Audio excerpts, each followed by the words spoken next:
Good morning, good afternoon, wherever in the world you are. What you consume is really, really important to your well being.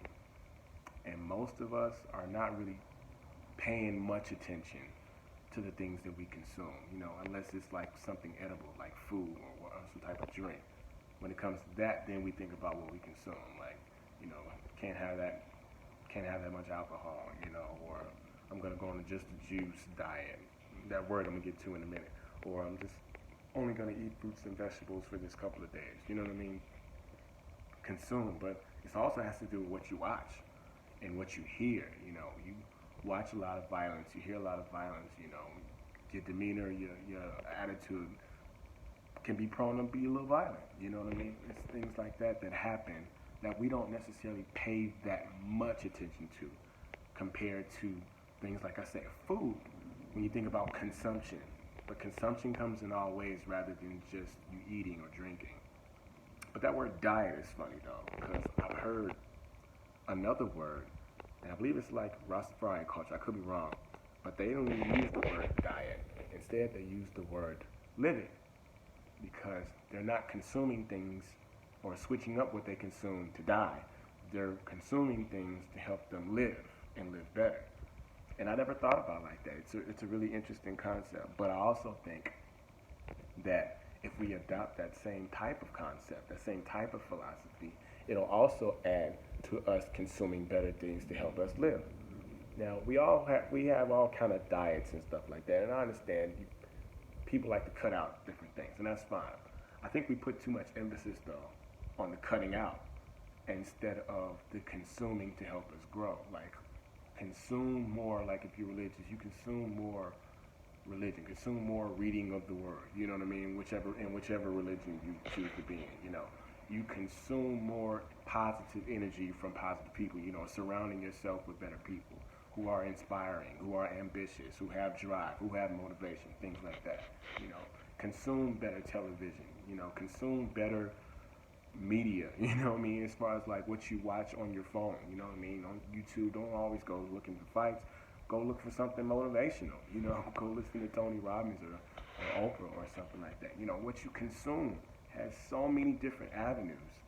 And if you look at the word diet compared to the word, like I said, living, it's just like that. We're putting more emphasis on we want things to die out instead of focusing on the things that we want to live.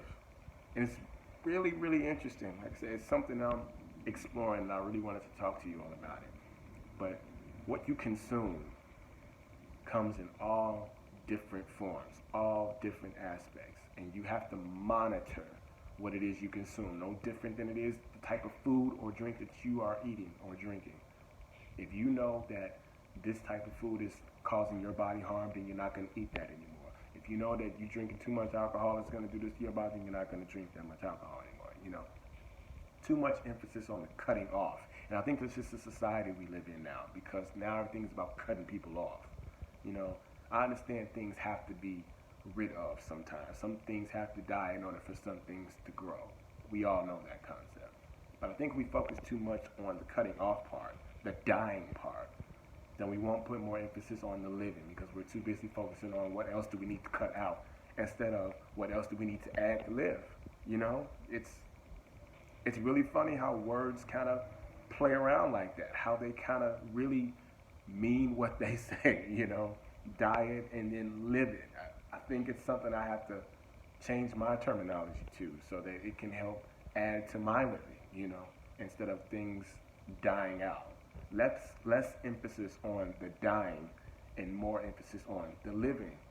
So with that being said, what you consume, have a limit, not a diet, have a limit.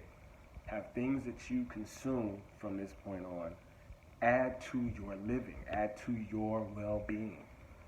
Don't focus too much on the things that you need to cut out. Don't focus too much on the things that you need to die or the things that need to close. We know those things. We know what those things are. We're completely aware of them.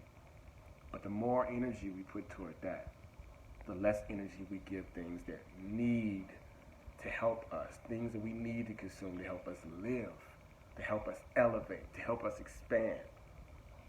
The more energy you put on one end, the less energy you get to put on the other end. It's just like a seesaw, it goes up and down. More momentum on this side goes up. Momentum on that side goes up. We need to find a medium, if one exists, on how to create, how to live better. So let's eliminate that word diet, and let's adapt the word live it, and let's monitor what we consume so that we can start to consume better things to add to our living instead of focusing on too much what we need to cut out for it to die. No more diets. Let's try livets. Let's consume things more to help us live better and live farther or further, whichever one you want to put. I'm sorry. Sorry for English majors. Let's eliminate the word diet. Let's not change things for it to die off. Let's change things to help us live. Let's put more emphasis on living. Consume better things to live. Livets, not diets. Livets. Say it with me. Livets, not diets. You change the word, you change the perspective, you change the life. That's how it goes. So let's try that for 30 days. I'll try it with you, of course. Livets, not diet. Consume different things. More emphasis on consuming better things. Less emphasis on what you're cutting out. Got it? It's Motivation Monday. Go be dope.